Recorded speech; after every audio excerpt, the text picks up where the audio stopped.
How much crying out does a kid have to do to get help? A haunting question from a devastated family. The father and stepmother of the 14-year-old girl accused of going on a stabbing spree at her Pickering High School on Tuesday say that the mental health care system failed the girl, failed the family, and failed the 5 students and 2 teachers who were injured. As this was unfolding at Dunbarton High in Pickering on Tuesday morning, this woman got a phone call she feared, but one she also expected.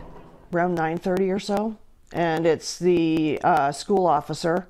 She has come to school with knives and started cutting people. We'll call her Mary. We can't identify her because she is the stepmother of the 14-year-old girl accused of going on a stabbing spree, wounding 5 classmates and 2 teachers. So what's going through your mind? You're getting this phone call and you hear this. Immediately it was, oh my God, I knew something was going to happen. I just didn't know what. I didn't think it would be this bad. Over the years, there have been a series of incidents both in her elementary school and at home. Each time we brought her to the hospital, when she said she was wanting to commit suicide or wanting to hurt somebody, they would turn around and just send her right back home. They would just send her home? Just send her home. Can you quantify how many times you think this has happened in the past 3 years? Twice last year, 3-4 times before that.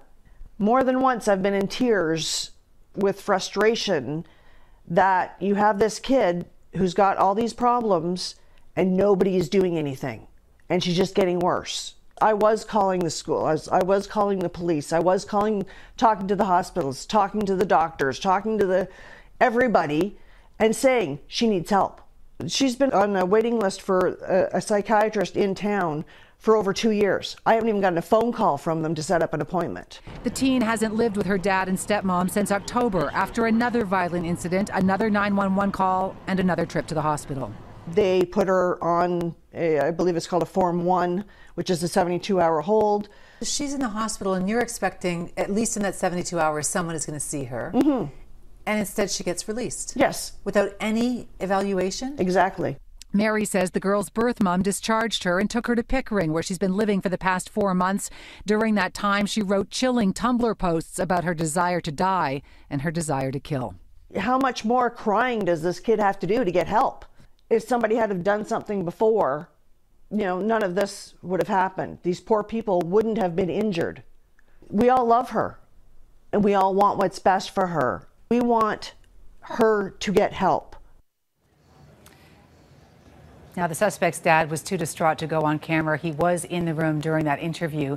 He's been his daughter's primary caregiver since his divorce 4 years ago, but says he's had little contact with his daughter since she moved in with her mom in Pickering 4 months ago.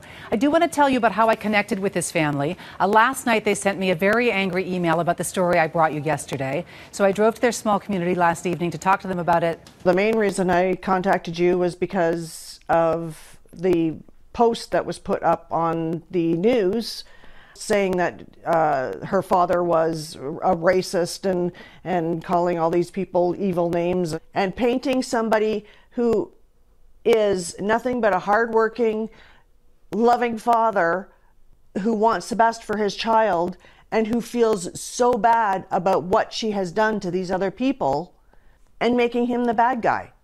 To me, what's the word I used earlier in my email to you? There were a lot of mean words in that email. Irresponsible, to me. Fair enough. Because now people are going to go, oh, this is a racist issue. No, it's not. It's a mental health issue. Well, I apologize. Thank you. I apologize. It wasn't my intention, but I really do understand with your very forceful explanations to me on why. I do understand your point. I also feel shattered for you and all the work that your entire family has tried to do to get your daughter help. Before I met him, he had been dealing with the schools and doctors and everything trying to get her help. Since I've met him, I have been working with him to do whatever we could.